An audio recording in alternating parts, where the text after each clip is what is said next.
सीख रहे हो तो सोचिए, एक छोटा बच्चा कैसे सीखता है।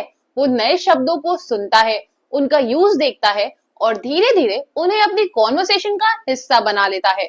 आपने कभी नोटिस किया है कि जब हम नए वर्ड्स रटते हैं तो वो दिमाग से गायब हो जाते हैं, लेकिन जब कोई नया वर्ड किसी इंटरेस्टिंग कॉन्टेक्स्ट में सुनते हैं तो वो याद रह जाता है।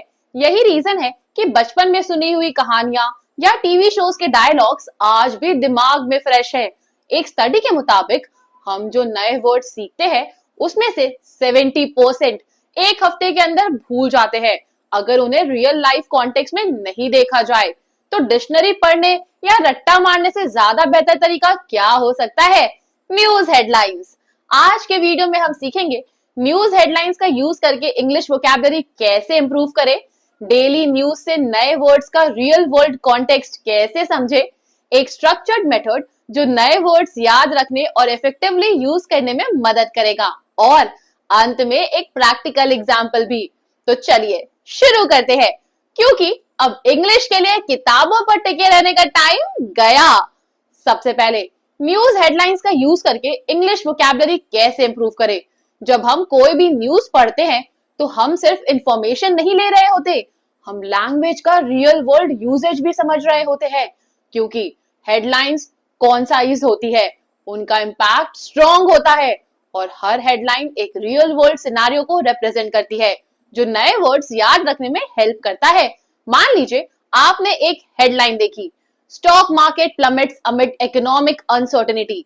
अगर आप प्लमेट का मीनिंग डिक्शनरी से पढ़ेंगे तो हो सकता है भूल जाए, लेकिन जब आप इसे स्टॉक मार्केट गिरने के कॉन्टेक्स्ट में देखेंगे तो आप नेचुरली समझ जाएंगे कि इसका मतलब है सडनली एंड क्विकली फॉल। ऐसे ही जब आप डेली न्यूज में नए वर्ड्स एनकाउंटर करेंगे तो वो सिर्फ याद नहीं रहेंगे, बल्कि आप उनका नेचुरली यूज करना भी सीख जाएंगे। अब समझते हैं कि डेली न्यूज का सही यूज कैसे करें। अगर आप सोच रहे हैं कि न्यूज हेडलाइंस कैसे यूज करें, तो सीधा फॉर्मूला है, रोज के 5 से 10 हेडलाइंस पढ़िए और एक ऐसा वर्ड ढूंढिए जो नया हो और जिसका एग्जैक्ट मीनिंग क्लियर ना हो। फॉर एग्जाम्पल, आपने ये न्यूज देखी, government implements stringent measures to curb inflation. यहाँ स्ट्रिंजेंट का मतलब है स्ट्रिक्ट, हार्श। अब अगर आप सिर्फ डिक्शनरी में इसका मीनिंग पढ़ेंगे तो शायद याद ना रहे, लेकिन जब आप इसे गवर्नमेंट रूल्स के कॉन्टेक्स्ट में रिलेट करेंगे तो ये वर्ड आपके दिमाग में परमानेंटली स्टोर हो जाएगा। फिर अगली बार जब आप किसी ऑफिस पॉलिसी या स्कूल के बारे में बात करेंगे तो आप कॉन्फिडेंटली कह सकेंगे, our company has implemented stringent policies for data security. ये प्रोसेस नेचुरल लर्निंग का बेस्ट एग्जाम्पल है। पर नए वर्ड्स को याद